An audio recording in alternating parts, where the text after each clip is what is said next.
A tough day all around the NFL as rosters get cut down to 53. Hello from inside the Broncos Media Center. I'm Phil Milani alongside Matt Boyer. Matt, we had our eyes focused on the backup quarterback position really ever since Drew Lock went down, wondering, will Kevin Hogan separate himself from Brett Rippon? Turns out both those guys no longer with the Broncos. You mentioned it. Separation is the word we heard from Coach Fangio all throughout the last week. Who could separate themselves on the roster? And at the quarterback position, we saw Kevin Hogan and Brett Rippon in that last preseason game against Arizona.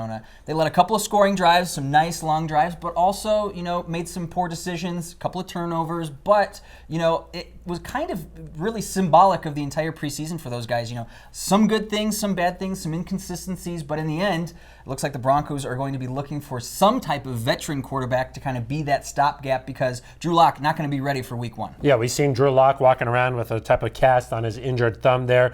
They need a healthy backup. Yep. So who's a guy they might go out there and look for? The names, there have been a couple of veteran guys that have been waived so far. Brian Hoyer's a guy who has some experience in that San Francisco system. Of course, Rich Scangarello, very familiar with that system. And then, of course, Jake Rudock down in Miami, another veteran guy that's been a serviceable backup throughout the league. So a couple of names, but really it's going to depend on, who can, number one, be ready to play at a moment's notice. But then you also want to make sure whoever comes in can really help Joe Flacco break stuff down in the meeting rooms for at least the next couple of weeks. On the flip side, the positive side, the Broncos keeping two undrafted rookies, continuing that rich tradition here. For the 15th time in the last 16 years, an undrafted rookie's made the team. Usually we're used to seeing one. This year we've got two. Malik Reed, Bradley Chubb, and Von Miller dubbed him the dream killer throughout preseason. He had a sack in every preseason game that he played in. And then really, I thought Josh Watson did a great job on special teams, but he also did a really nice job filling in for Josie Jewell and Todd Davis when they went down with injuries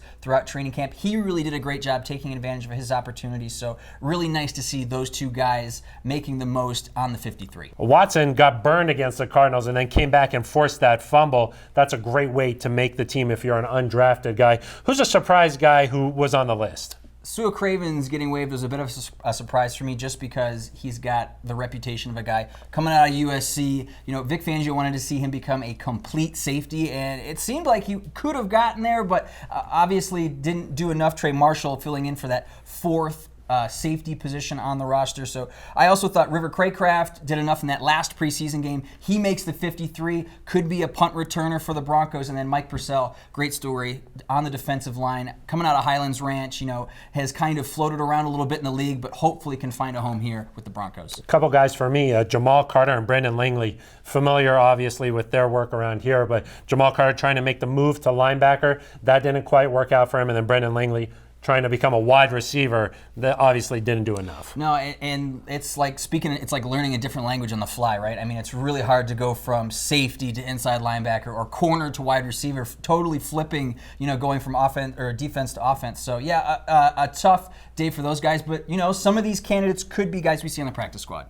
Boston, all this shuffle about the roster cut down. The Broncos made a move with the Patriots, acquired a cornerback, Duke Dawson. Yeah, one of the guys that I thought, it's interesting because the Broncos, these personnel guys have their eyes on all of these players on other teams. And when a guy like Dawson becomes available, it was a later round pick that the Broncos had to give up for him. So good value there. And Dawson was a high draft pick by the Patriots. So, maybe there could be some potential. Yeah, a second round pick in 2018 from the University of Florida. Didn't look like he was going to make that Patriots squad, so the Broncos leaping on that opportunity there. The roster is set for now, but of course in the next get back couple to of us days, in 15 minutes. exactly, it could change. with the waiver wire coming out, everything's it's sort of a gray area there if you're on the bubble right now. All right, that's the latest here from UC Health Training Center. For Matt Boyer, I'm Phil Milani.